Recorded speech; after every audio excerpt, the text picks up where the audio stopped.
Sejam bem-vindos a mais um episódio do Souza Cast. E aqui, Thalisson Souza apresentando para vocês, ao lado do meu querido amigo, parceiro. Como é que é? O Prolabore? É sócio? Não sei, caindo o cash na conta, você pode chamar até de meu IEA, meu IEO, pagamento. Meu tributarista tá aqui mesmo, tá tranquilo. Não, ainda bem que é tributarista, ele não é trabalhista, né? Senão a RT... Não, mas ele ensina como receber, não tem erro não. Caraca, como é que eu vou fazer pra te pagar? 8 episódios? Não, tá vendo? 8? Pagando um pouquinho por episódio, já sai daqui pelo menos com a janta paga, tá ótimo. Aí vai vir dando moral, hora extra... que mais? 13º proporcional, férias e a multa dos 40%. Rapaz, eu não sabia metade desses direitos, né? Cara, então tá bom, preciso arrumar um advogado trabalhista também. Seja bem-vindo, Andrezão. Tamo junto, meu irmão. Esse é o brabo do criminal. E aí, agora, aventurando aí nas reclamatórias trabalhistas. Mas vamos seguindo aqui a mais um episódio do Souza Cast. E aí, aquele convite padrão já, né? Se inscreva no canal, compartilha com um amigo, toca no sininho, notificação. Você fica sabendo os nossos convidados, as pessoas que vão estar aqui pra gente bater aquele papo bacana. E também os Instagrams, né? Souza Cast Oficial, Thalisson Souza, Escritório Souza Advogados. Sigam aí para vocês conhecerem o nosso ecossistema, minhas redes pessoais, minhas redes sociais pessoais. E também aqui do Souza Cast e aqui do meu querido André Marques Campos. Qual que é o Instagram, André? Não decorei. Não decorei. Não consegui ainda. É bem difícil, né? É que você me conhece faz pouco tempo. @ André Marques Campos. Tá vendo? Pronto. Cara, no 8º deu certo. Pô, consegui depois de 8 episódios. Decorou, depois de 8. Depois de 8 foi. Bom, pessoal, hoje a gente recebe aqui o nosso tributarista carioca da gema, mas é radicado em Teresópolis, né? Teresópolis, terra da minha esposa, que formou lá há alguns anos atrás. Seja bem-vindo, Edno Scheiben. Acertei? Acertou. Aê! Acertou. Seja bem-vindo, meu querido. Muito obrigado, meu amigo. É um prazer estar aqui com vocês.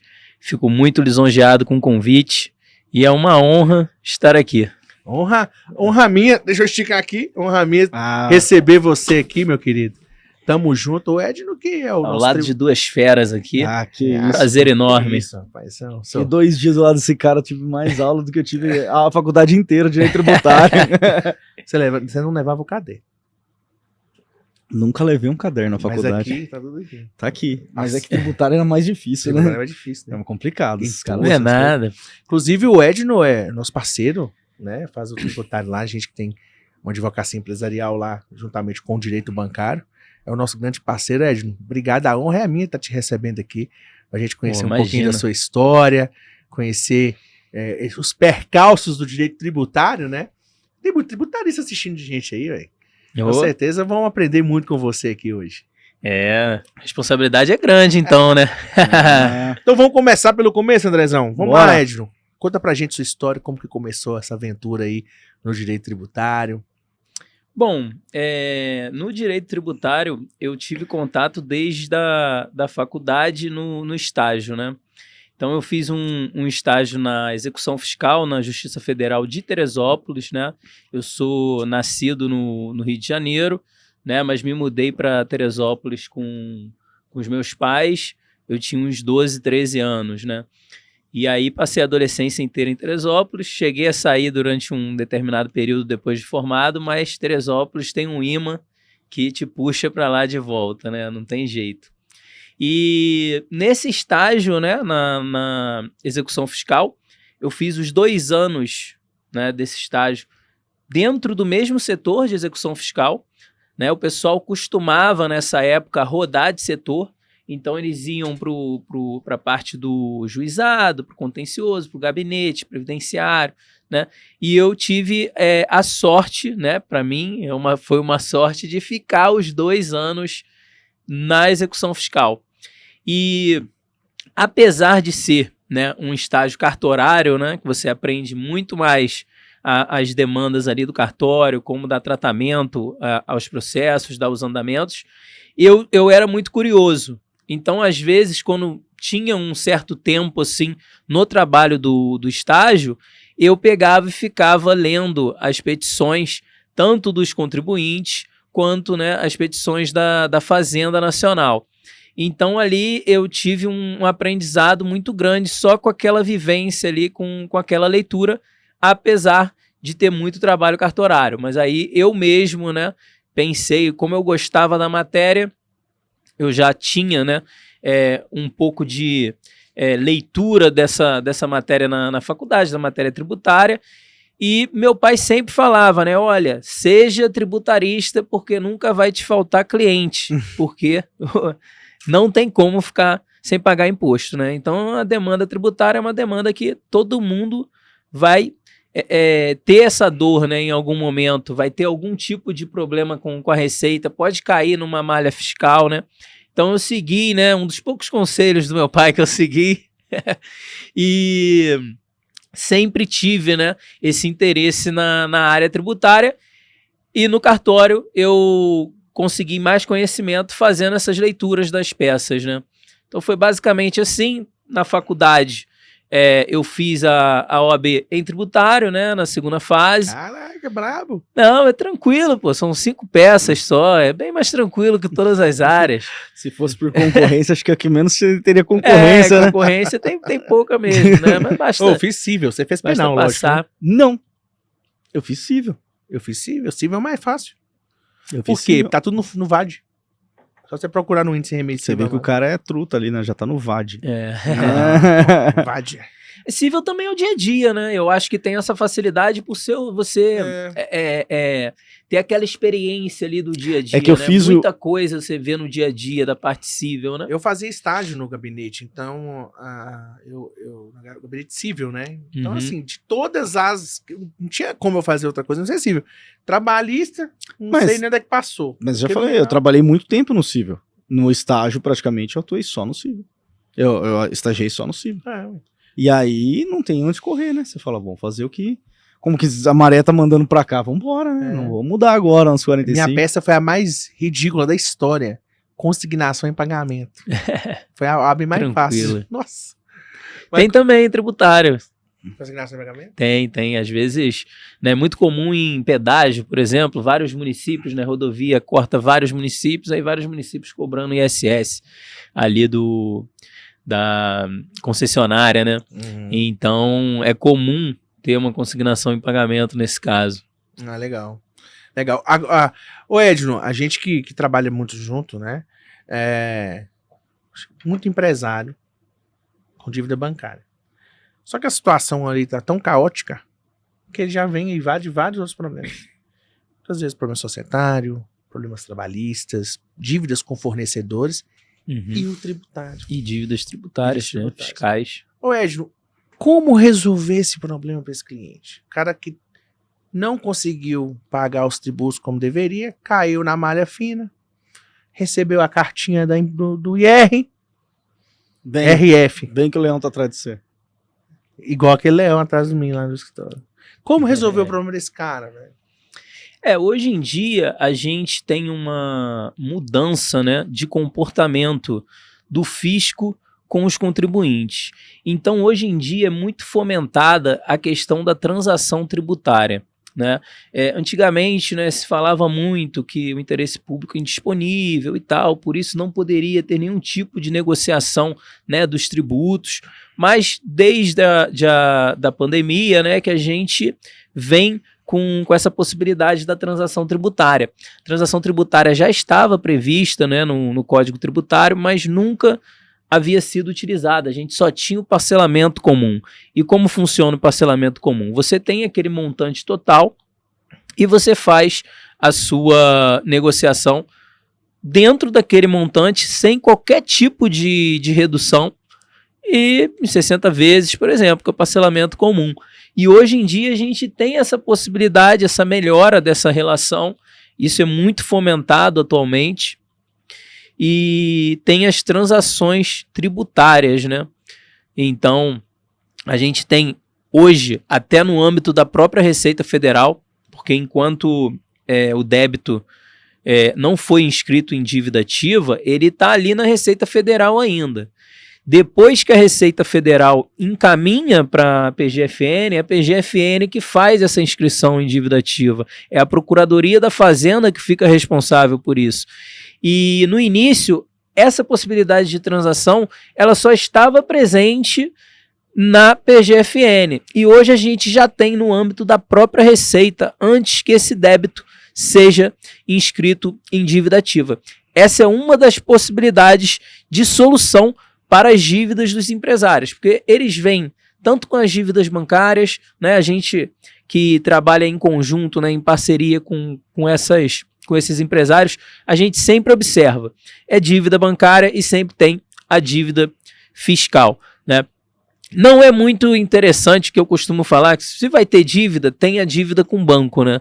Ter dívida com funcionário é complicado, ter dívida com fornecedores, né, é complicado, você acaba perdendo crédito com os fornecedores.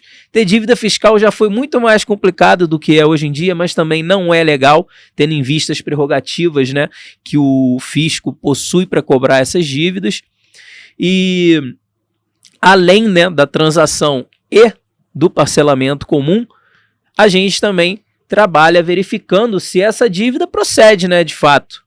Antes de aderir a qualquer transação tributária, a gente faz um estudo, analisa a documentação do cliente e verifica se a gente tem alguma outra saída que não a transação tributária ou o parcelamento. Ô André, deixa eu te perguntar.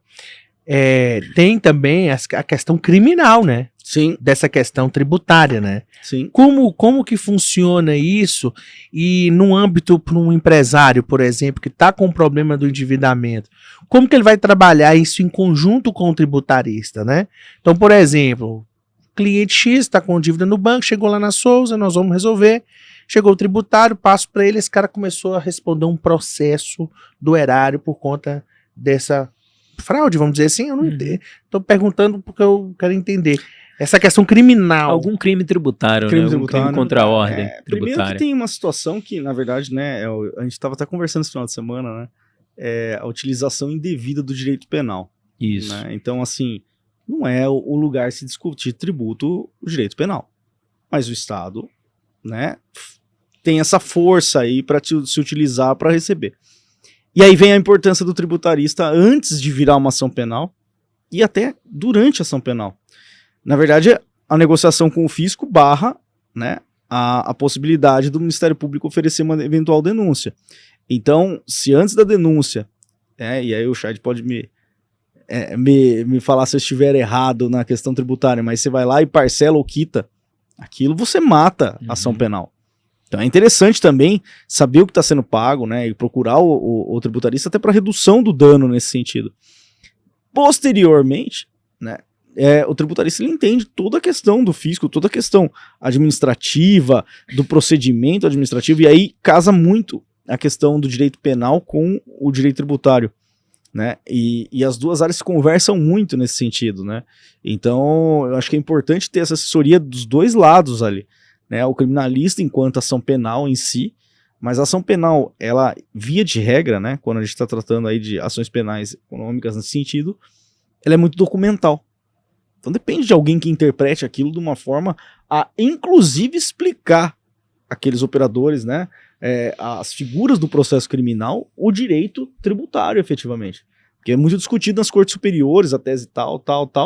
Você vê que tem juiz que não entende nada, que passa reto na situação, né? Então, eu acho que o Edno pode explicar um pouquinho melhor essa questão de lançamento, de tudo, mas existe essa aliança entre os advogados tributaristas e criminalistas quando a gente está falando aí de crimes tributários. É importante. Sim, exatamente, né? Quando você recebe uma notificação da Receita Federal, ou de qualquer, né, Receita Estadual, Municipal, enfim, estou usando aqui o exemplo da Receita Federal.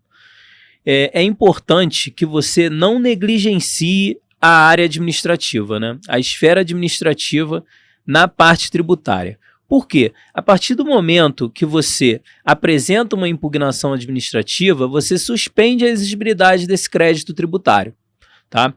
E, em tese, né, a Receita não pode praticar nenhum ato enquanto você está discutindo isso na esfera administrativa. Porém, a gente tem a questão, igual tem o direito penal do inimigo, a gente também tem a questão do direito tributário do inimigo. Então, há uma certa pressão que a Receita, às vezes, encaminha, né, uma determinada questão para fins de representação penal, né, encaminha para o Ministério Público para fins de representação penal. E a gente teve um julgamento no STF no sentido de que não poderia fazer isso, porque na esfera administrativa, no âmbito tributário, ela funciona como uma autotutela, né? Então, é o momento do Estado, né, Estado lato sensu, verificar se aquele lançamento tributário, ele procede ou não. Então, a interpretação é no sentido de que se deve esgotar toda a esfera administrativa, confirmar realmente, ter uma decisão definitiva ali na esfera administrativa, confirmando aquele lançamento tributário, para só depois encaminhar para o Ministério Público para fins de representação penal. E a decisão do STF foi importantíssima para os contribuintes nesse sentido, porque não são raros os casos, né, em que a situação muda dentro dessa esfera administrativa. Porque no âmbito da Receita, a gente vai ter ali num primeiro momento, quando você apresenta a impugnação, a gente vai ter a Delegacia Regional de Julgamento da Receita Federal. Para julgar, ali são os auditores fiscais que irão julgar aquela impugnação ao lançamento tributário. Se esse lançamento for mantido, você pode apresentar um recurso para o CARF, que é o Conselho Administrativo de Recursos Fiscais. Então, não são raras as hipóteses em que o lançamento cai nesse momento, né? Ou na DRJ e principalmente no CARF, que o CARF é um órgão paritário. Então, ele tem representantes dos contribuintes e tem representantes do fisco. Porém, o voto de Minerva ali é do fisco, né? É do presidente da turma, que é um representante do fisco. A gente já teve esse empate favorecendo o contribuinte por um período pequeno, né? Hoje a gente voltou com a sistemática de que o empate acaba favorecendo o fisco ali na maioria das vezes. E só depois disso, né, que você deveria encaminhar essa representação. E também não são raros os casos em que a autoridade tributária, né, um auditor, ele entende que houve um crime tributário, mas ele só traz os indícios, ele não traz uma comprovação firme ali do dolo, entendeu? Então o dolo não se presume, né? Então isso acontece muito, por isso que a gente não pode jamais negligenciar a esfera administrativa no âmbito tributário. A gente tem sempre que inaugurar a via administrativa, até por fins estratégicos também. Às vezes a gente não tem questão de crime, mas uma empresa, por exemplo, que, vamos supor, a gente atende, né, em conjunto, chega um empresário com dívidas bancárias e dívidas fiscais. Ele já está ali, gastando uma energia enorme para tentar negociar aquela dívida bancária dele, e aí vem mais uma bomba, né, para ele.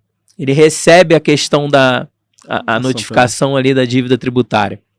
E aí a esfera administrativa, ela é utilizada estrategicamente, porque quando você apresenta a impugnação tempestiva ali dentro do prazo, você suspende a exigibilidade desse crédito. Lógico, os juros eles continuam, né, correndo, mas a Fazenda Nacional, por exemplo, não pode fazer nenhum tipo de execução. Na prática, a Fazenda até inscreve em dívida ativa, pode até ingressar com a execução fiscal, mas o andamento tem que ser suspenso em virtude da pendência dessa defesa administrativa, né? E em se tratando de crime, né, tem uma multa que ela normalmente é de 75% e ela era dobrada, né, se tratando de crime, 150%. Hoje já foi decidido que teve uma decisão do STF, teve uma lei também, uma legislação nova, recente, determinando que essa multa não pode passar de 100%. que acima de 100% ela seria confiscatória. E a única possibilidade dela passar de 100% seria em caso de reincidência, né, daquela determinada pessoa.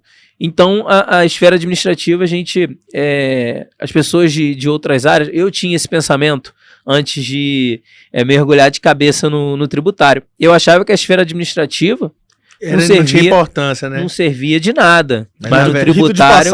Mas, na verdade, ela é primordial, fundamental para a estratégia. É como se fosse um inquérito policial. Sim. E na acontece lá? E o que acontece lá no início reflete no final. Sim. É a mesma coisa. Existe uma questão, né? E aí vem a situação também de forçar a situação. E aí acho que é bem legal o Edno explicar isso. Eu vejo a questão do dolo em crimes tributários, às vezes o Ministério Público incluindo o sócio cotista na denúncia. E você fala, cara, o cara não administrava a empresa. Como que ele tem dolo numa situação como essa? Né? O sócio administrador é uma situação, o sócio cotista não. Então, diferente. É totalmente diferente as figuras ali. E não estão nem aí. E força. E aí, às vezes, aquele cara, sabe, nunca casou com a efetiva esposa, coloca ela com 1% ali na sociedade. A hora que bate na esposa dele, fala, pô, pera aí. Agora eu quero quitar tudo. Porque força. Pô, ninguém quer uma ação penal ali nas costas. Né? Mas a preparação para isso, e acho que é isso que o brasileiro ele precisa entender que num cenário ideal, ele começa a defesa lá no administrativo, realmente, com o tributário. Se não deu nada certo, aí sim, a gente vai lá na ação penal e vai começar a defender ele nessa... Mas quem fez a base de tudo foi o tributarista lá atrás. E às vezes não. O cliente chega no escritório já, quando chega a intimação do Ministério Público lá, quando chega o juiz citando ele, falando, vem cá. Agora você vai responder um processo crime. E aí, muitas vezes, também a situação já foi, né? Ali já se consolidou. Então é importante ter essa base de defesa. Inquérito.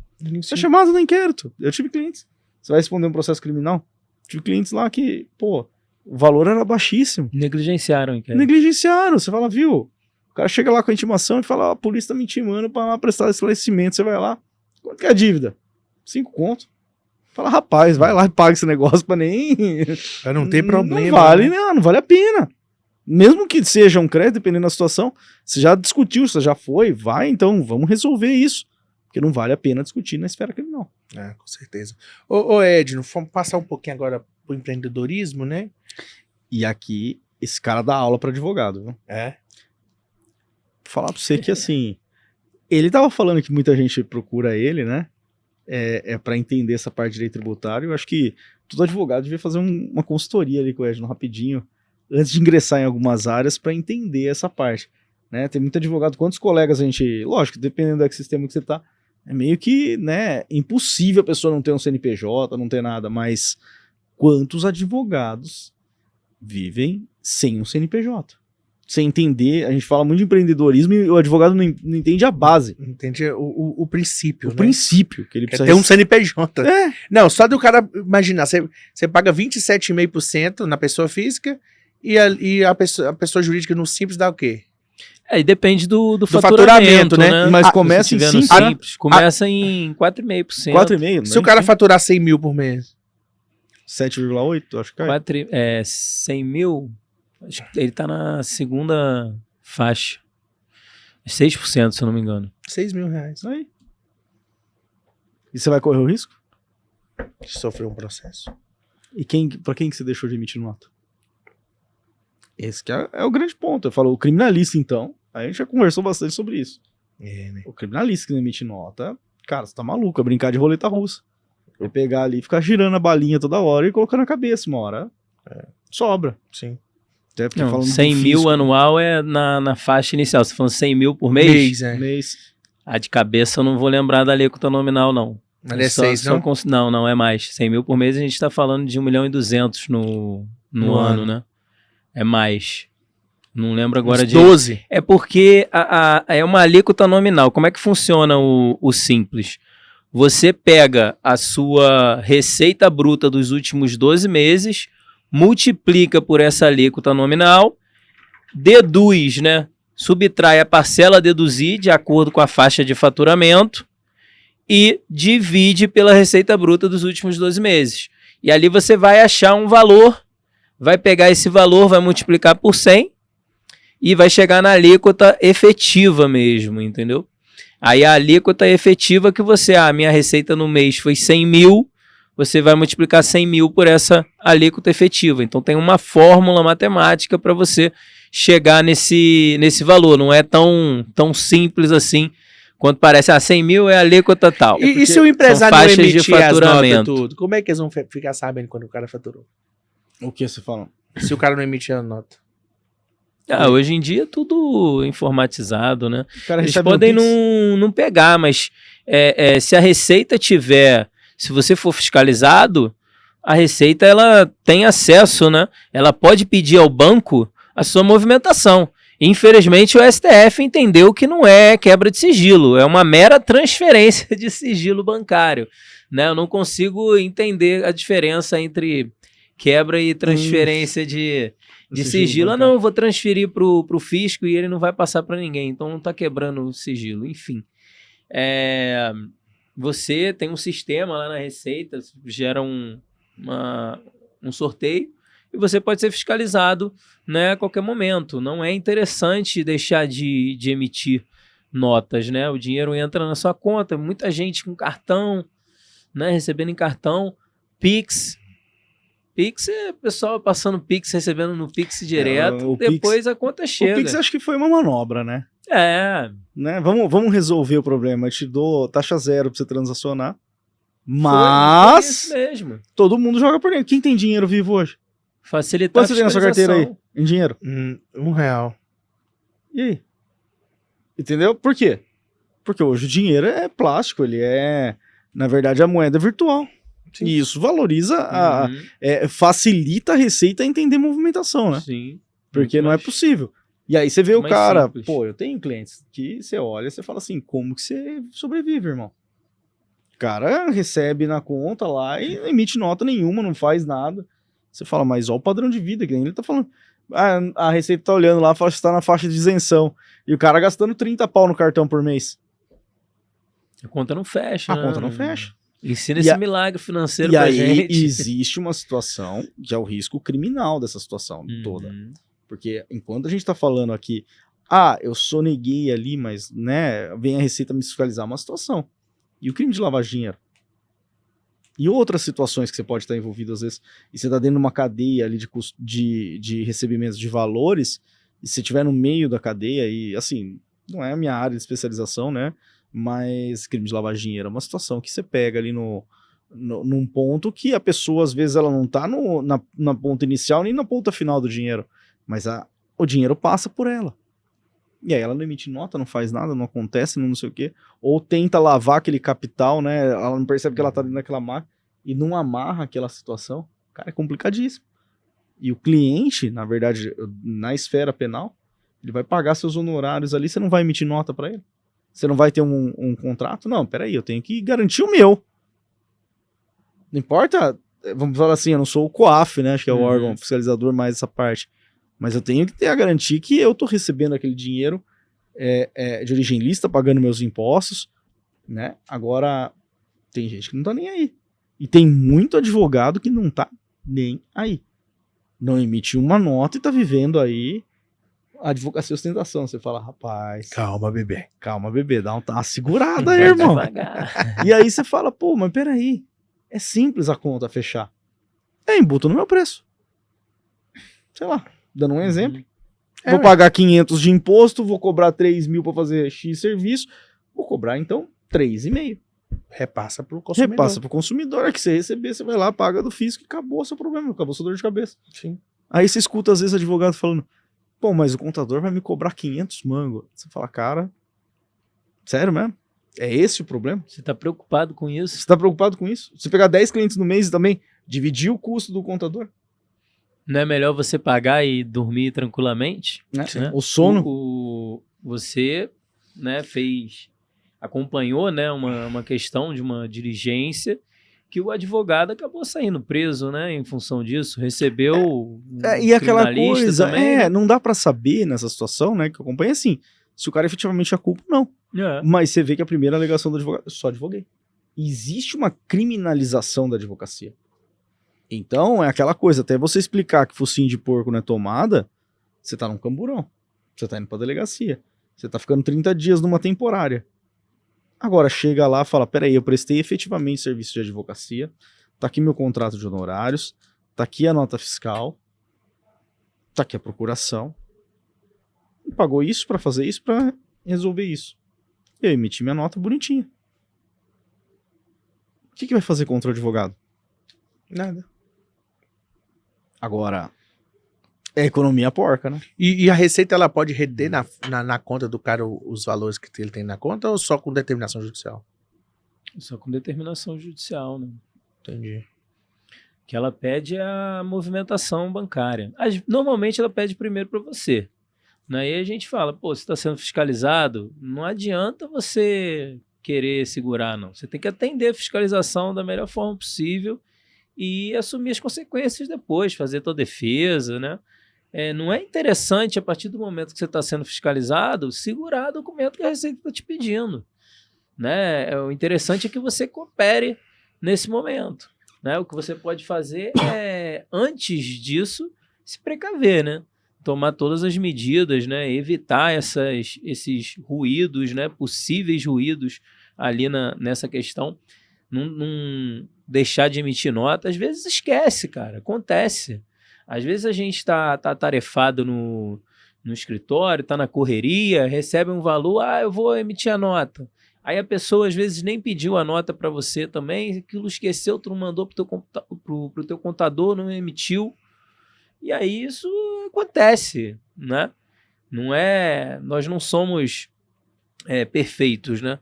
A gente não vai acertar sempre. Às vezes a gente esquece uma coisa ou outra, mas são situações pontuais. Agora, aquela pessoa que tá recebendo valores consideráveis na conta, não emite nota de nada, quando bater fiscalização vai ter uma dor de cabeça, porque a multa é de 75%. A multa faz o tributo praticamente dobrar, né? Então a gente tem uma multa ali próxima de 100%. Se tiver indício de crime, ela já é de 100% hoje. Já foi de 150%, né? Agora, a questão de bloqueio de conta, né? Essas situações, aí a PGFN, depois que ingressa com a execução fiscal, né? Você é citado para responder a execução fiscal, você tem 5 dias para fazer o pagamento ou garantir o juízo. Se você não fizer nada disso, o despacho, né, de CITES já vem com a ordem, né, de penhora, caso não seja feito o pagamento dentro do prazo, né? Esse prazo é de 5 dias, mas esse movimento ele demora mais tempo, né? Mas o que a lei diz é 5 dias para você pagar ou garantir o juízo, né? Você pode fazer um depósito judicial, você pode prestar uma fiança bancária, um seguro garantia, justamente para você garantir o juízo, né? Colocar o valor que está sendo cobrado daquele crédito tributário disponível ali numa conta judicial, até mesmo para você poder exercer, né, o seu direito de defesa, poder opor ali os embargos da execução fiscal, que um dos pressupostos dos embargos é a garantia do juízo. Então são situações pontuais que você foge da garantia do juízo para você fazer a oposição dos embargos. Uma pessoa física que não... A gente já conseguiu, pessoa física que sofreu... Estava com uma execução fiscal de R$100 mil, mais ou menos, e essa pessoa recebeu a notificação, acabou tendo um carro penhorado, só que o carro valia 46, né? Não valia nem metade do valor. Só que essa pessoa não tinha condições mesmo. A gente comprovou ali, juntou o imposto de renda e o juiz aceitou a garantia parcial para que a gente pudesse fazer a oposição dos embargos. Legal. Pode falar. Eu ia falar, voltando um pouquinho só na questão dos advogados, porque eu acho importante esse espaço para não só na advocacia criminal, né? A movimentação bancária, às vezes, por MLE, não é do advogado, né? Eu tô lembrando um pouco sua fala na palestra, né? Nesse sentido, e eu acho muito interessante. O MLE cai na sua conta, tá enxergando lá a movimentação, tá enxergando de 100 pau. Não tem um alerta no sistema falando que você recebeu MLE de 100 pau e que você tá mandando 70 mil pro seu cliente e vai reter 30 só. Você tem que emitir a nota daquele negócio ali. E aí? Quanta gente aí que atua na área trabalhista, na área civil, enfim, recebe tudo isso, joga na pessoa física, você olha a movimentação do cara lá, gigantesca. Só que você vai ver, não é 30% daquela movimentação é efetivamente dele, né? Os outros 70% Sim. ele não vai precisar tributar, que vai transferir para o cliente dele que se vire e declare. Exatamente. Aí você, com a PJ, você vai emitir nota. Olha, eu recebi 100 mil aqui, de uma RT, por exemplo. Recebi 100 mil, eu tenho direito a 30% dessa RT. Eu vou emitir uma nota de 30 mil para o meu cliente, vou transferir 70 mil para ele e você documenta isso tudo. Porque se der um problema no futuro, você está resguardado. A Receita pode, em algum momento, tá te fiscalizando, tá fiscalizando o teu escritório. Aí ela enxerga essa movimentação lá de 100 mil. É estranho, 100 mil, levou a tributação só 30 nesse mês. O que houve aqui? E aí notifica para prestar esclarecimentos. E aí você vai conseguir comprovar, olha, esse valor, os 100 mil, eles não são... A totalidade dele não é minha. Né? Então a minha parte é 30%. Eu tenho aqui a nota fiscal, eu tenho aqui o contrato de honorários, prestação aqui de serviços advocatícios com o meu cliente, eu tenho aqui a transferência de 70 mil que eu fiz para ele, né? E aí você consegue ter um exercício seguro ali da tua profissão. Por isso que não é interessante a gente fazer recebimentos em pessoa física, né? Ontem mesmo eu peticionei num processo, é um processo antigo, um processo de 2019 ou 2018, e eu ainda não estava com o escritório atual, né? Não tinha CNPJ, era aquela sociedade de divisão de espaço e de despesas, acho que todo mundo já passou por essa fase em algum momento, e aí eu recebia na pessoa física. Como esse processo está na minha pessoa física, a gente chegou na fase de cumprimento de sentença, era uma anulatória de débito fiscal, de ITR, o valor da causa era algo em torno de quase 200 mil reais, e a União foi recorrendo, né? Esse caso parou até no STJ, e do STJ não houve ali recurso pro STF, não teve o RS, só teve o RESP. E o percentual chegou a 20%. Só que está na minha pessoa física, a procuração está na pessoa física, o processo está só no meu nome. E eu tentei, até peticionei ontem, apresentei o contrato social, CNPJ, também, e uma procuração atualizada da cliente, né, para mim, para tentar que eu receba esse valor, né, que está corrigido ali na minha PJ. Né, porque aí por mais que seja um valor que pertença só a mim, né? Eu tenho 2 sócios no escritório, mas é um processo antigo, pertence só a mim. Eu pago a tributação desse valor, pago a alíquota lá dentro do CNPJ, desconto aquilo ali e recebo o restante. Porque é um valor com a correção, né, com a Selic, chegou a 48 mil e alguma coisa. Se você receber, vou tomar uma porrada na pessoa física, né? Então, assim, e tem outros, né, também, que aí você fala, cara, já era para eu ter colocado isso lá, mas na correria você não dá para fazer um subs? Eu, pessoa física, subestabeleço a pessoa junto. Eu apresentei uma procuração atualizada nessa tentativa de reduzir, né, a carga tributária. A minha carga ali, senão eu vou tomar na 27,5, né? Então, assim, não é interessante. Você tem uma efetividade muito maior com a PJ, né? O Alexandre de Moraes, acho que foi essa semana, na segunda-feira, eles estavam debatendo um caso de pejotização, que a parte era pejotizada, entrou com RT para reconhecimento de vínculo empregatício, e aquela questão chegou até o STF. Aí ele estava sugerindo até que nesses casos que a pessoa aceitou CPJ, que ao ter o vínculo reconhecido, que ela pague os tributos, para ela ver o tamanho da dor, né? Da dor da tributação aí. Porque no momento que é contratada, ela aceita porque ela vai ter uma efetividade tributária maior também. Mas depois ela quer reconhecimento do vínculo, ou seja, ela quer o mundo perfeito, né? Ela quer o melhor dos 2 mundos, né? E a vida não é um morango, né? Não dá para ter o melhor dos dois mundos. Nesse ponto eu concordo com o Alexandre.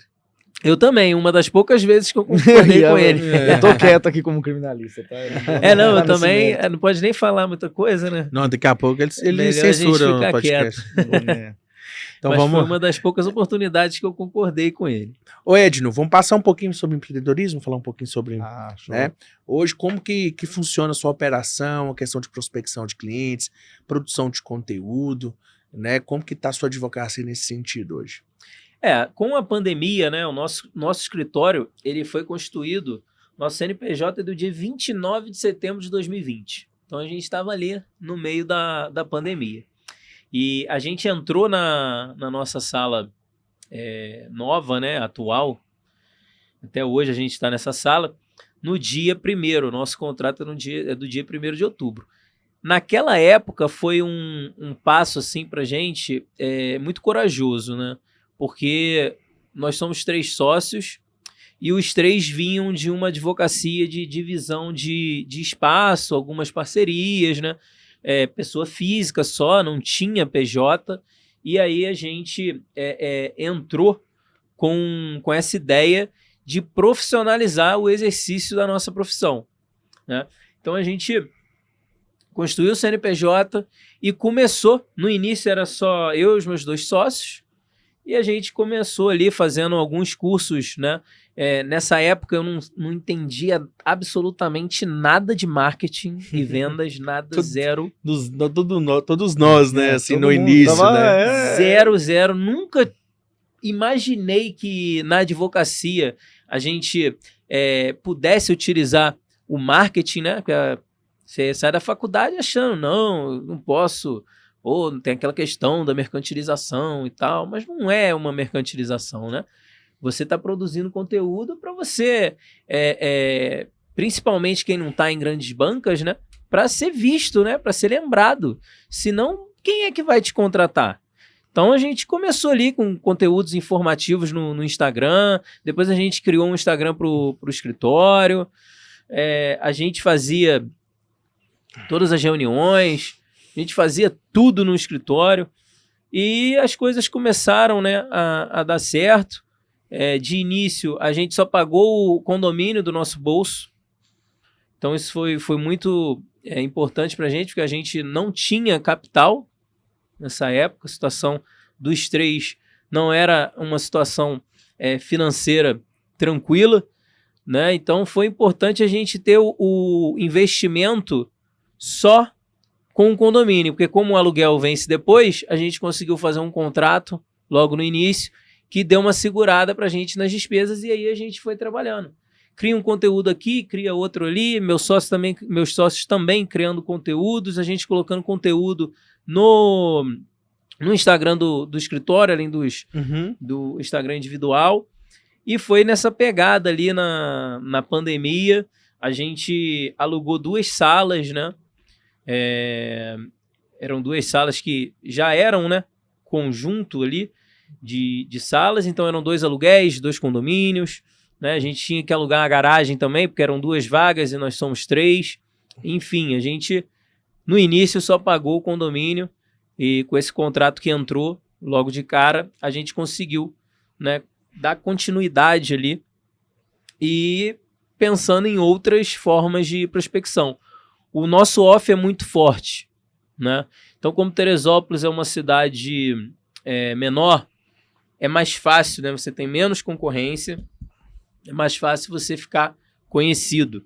E como a gente começou com esse movimento de postagem de conteúdo, nessa época, poucos advogados de Teresópolis faziam, né? Criavam conteúdos no Instagram.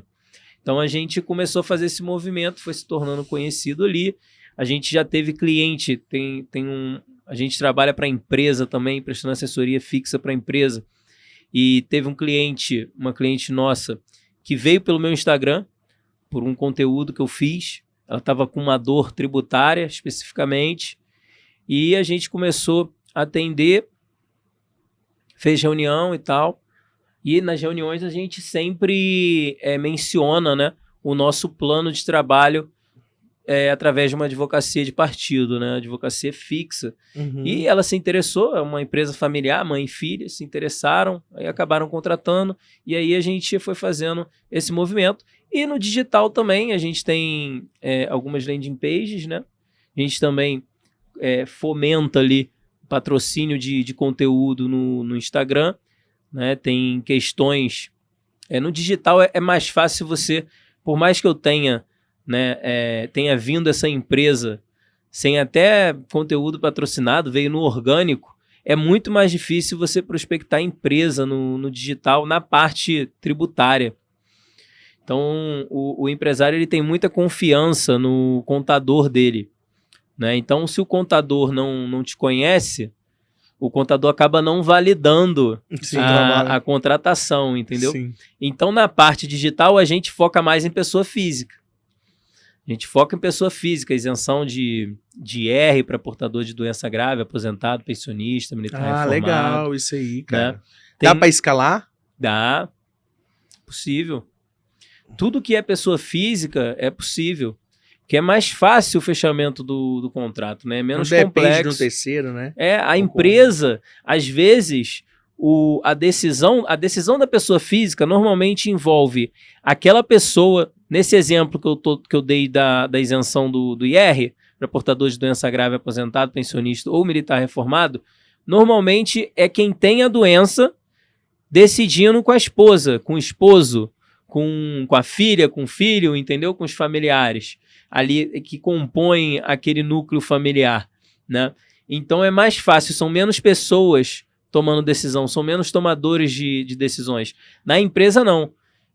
Se for empresa muito grande, então é praticamente... Nada é impossível, né? Mas é muito difícil, porque a empresa tem que consultar X, Y, Z, aí fala com o contador, fala... E quando eu faço reunião com empresa, eu já peço a presença do contador. Porque quando o contador está na reunião, e no momento que a gente está fazendo a reunião ali, o contador ele vai acabar validando a contratação pelo fato de entender ali o que eu estou falando e verificar que não é nenhum aventureiro, que sabe o que está falando. Você vai falar de forma técnica, né? Isso, igualzinho um outro. Isso, Equipara. Né? O empresário, às vezes, tem muitos empresários que entendem bastante da parte fiscal. Conheço alguns que entendem, são até ousados assim nas perguntas. Não, nas estratégias que eles querem adotar. Dá muito problema eu fazer isso assim. Esse planejamento tributário é abusivo, não vai ser interessante, né? Você pode ter algum tipo de problema no futuro, né? Então, muitos entendem do que a gente está falando. Só que quando ele faz essa reunião sem o contador dele e depois ele leva isso para o contador acaba colocando água no chope, né? E acaba embarreirando ali. Porque, infelizmente, eu sempre falo isso, o trabalho do advogado tributarista e o trabalho do contador, eles se complementam. Eu preciso do contador e o contador precisa de mim. Entendeu? Então não tem essa rixa, tem que deixar essa rixa de lado. Só que muitos acabam achando que a gente vai tomar o cliente, vai fazer o cumprimento das obrigações acessórias para o cliente, e não é a nossa praia, né? A nossa praia é fazer o planejamento tributário em conjunto com o contador. Eu não vou mexer na parte contábil, eu tenho alguma noção de contabilidade, mas eu não tenho formação em contabilidade. Eu jamais vou colocar a mão na parte contábil sem ter um contador ali assessorando, porque a última palavra na contabilidade tem que ser do contador, não pode ser minha nunca. Eu tive um módulo de contabilidade na pós-graduação em tributário, fiz curso prático de contabilidade, mas eu não tenho formação contábil. Então cada um no seu quadrado. Eu jamais vou exercer a parte contábil. Isso é para o contador. E eu sempre deixo isso bem claro nas reuniões. Nossos trabalhos se complementam. Eu não estou aqui para criticar o seu trabalho, para roubar o seu cliente. E o contador, na dúvida, ele deve recolher. Na dúvida, ele recolhe. Então, às vezes, o empresário, meu contador recolheu errado. Não, rapaz. Na dúvida, o contador tem que recolher, sob pena de ser responsabilizado. Ele tem que recolher. Então eu faço até a defesa dos contadores quando chega nesse tipo de conversa, né, do empresário. Na dúvida ele tem que recolher. Se você quer discutir isso, você não pode fazer isso porque tá dando certo aí, tem uma decisão favorável. Não, faça o seu processo, faça um mandado de segurança. Eu sempre falo que o mandado de segurança é o melhor amigo do tributarista, porque não tem sucumbência. E todas as ações tributárias têm um valor muito elevado. Imagina, você faz uma ação ordinária de 1 milhão, perdeu em primeira instância, já tem a conta de 100 mil para o teu cliente. O MS é o HC para o criminalista, né? Exatamente, a mesma coisa. O MS para o advogado tributarista está no mesmo nível do HC para o criminalista. Não tem a sucumbência. Então vamos fazer um pedido, né, via mandado de segurança. Já aconteceu de cliente, eu vou excluir o terço constitucional de férias da contribuição previdenciária. Vou excluir aqui e tal, não sei o quê. Rapaz, não faz isso não, porque não tá... Tá querendo inventar a roda. Não tá definido isso. Não faça, pode dar problema. Aí foi lá, falou, não, vou fazer e tal. Você não vai fazer não? Eu falei, eu não. Não vou fazer porque você quer fazer administrativo. Eu não faço muitas recuperações na área administrativa, eu faço mais judicial. Quando eu vou fazer administrativo, eu faço sempre com o contador. Ou o contador da empresa, ou o nosso contador, parceiro, para validar a operação ali. Então, ele fez e depois caiu isso. A sorte é que... Ele tinha caixa ali. Não, os embargos de declaração, por embargos de declaração, conseguiram modular os efeitos, né? Que também era o correto, né? Porque você tinha muitas decisões favoráveis à exclusão do terço constitucional de férias. E aí o STF mudou o entendimento e você não vai resguardar quem confiou naquela decisão, mas não é sempre que tem. A gente tem outros casos que não houve a modulação, entendeu? Então é muito arriscado. A gente sempre busca no nosso escritório, atuar da forma mais segura para o empresário. Eu quero aumentar o LTV daquela pessoa comigo. Eu não quero que dar uma conta de 100 mil em primeira instância, que pode chegar até 200 mil, para ele depois falar mal de mim, nunca mais vai me contratar e ainda vai me queimar com todos os outros. Eu quero que ele continue me contratando. Então a gente atua da forma mais segura possível.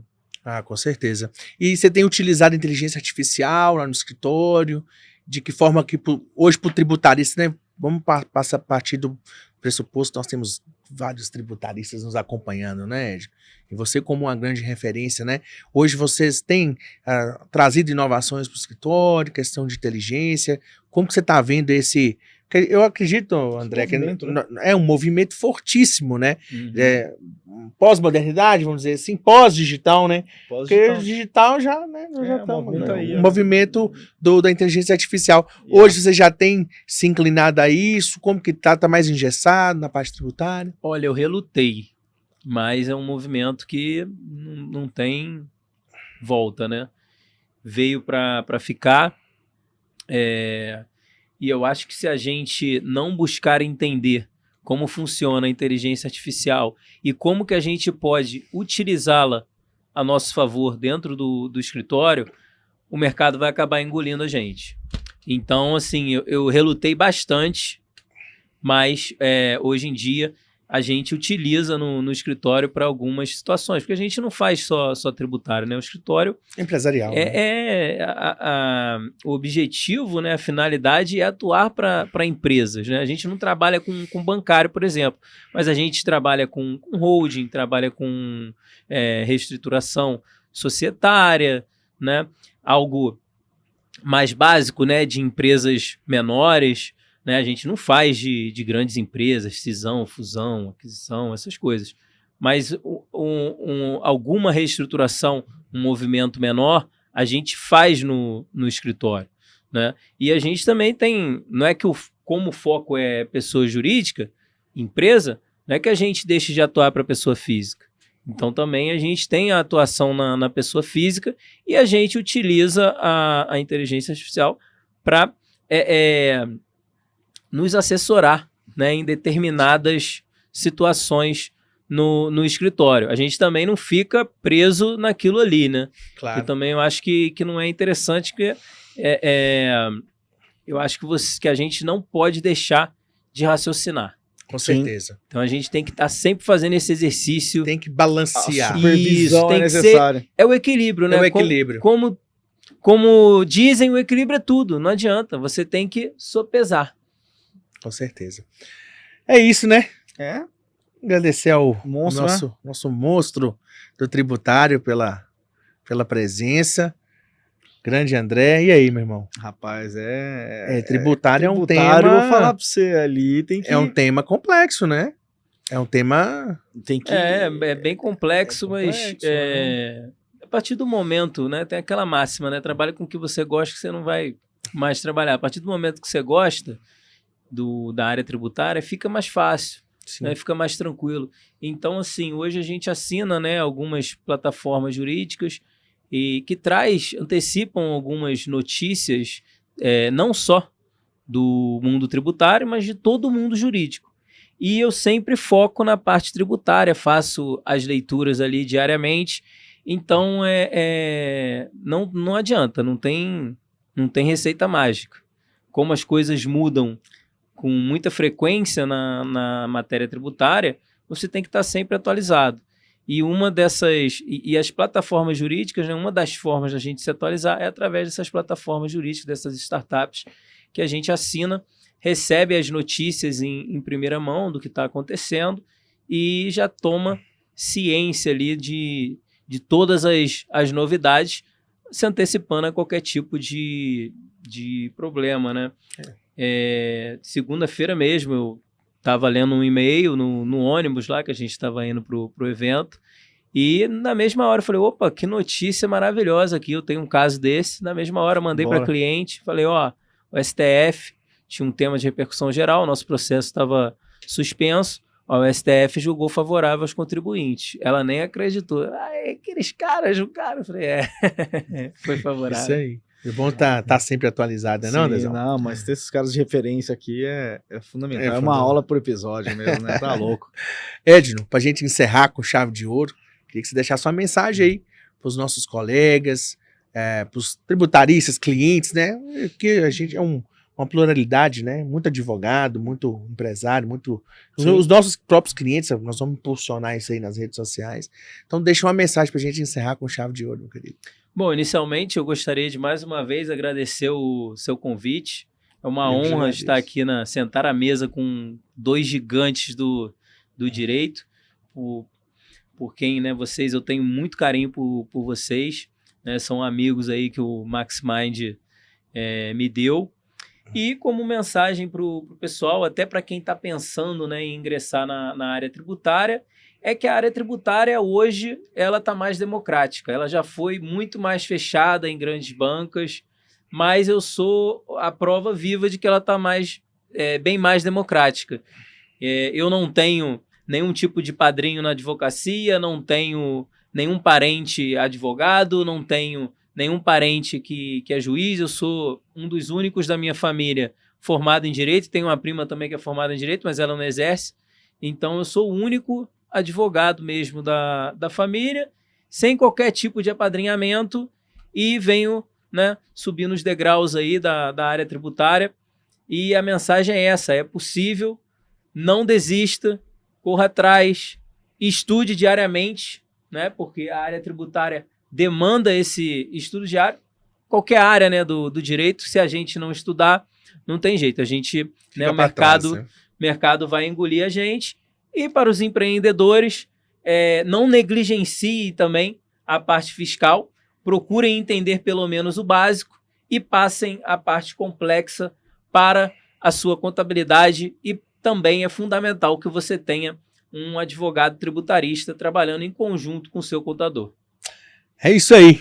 Tamo junto? Tamo junto. Obrigado mais uma vez. Irmão, tamo junto. Tamo junto, Edno. Obrigado pela presença. Eu que agradeço. Deus abençoe sempre, meu querido. E tamo junto, hein? A honra foi nossa ter te recebido aqui. Deus nos abençoe. Amém. Pessoal, obrigado. Mais um episódio aqui do Souza Cash. Se inscreve aí, ó, no YouTube, manda pros colegas, vamos aumentar essa frequência de convidados, assim como o Edno, para impactar a vida de outros advogados, clientes, empresários. Tamo junto e aquele abraço. Valeu!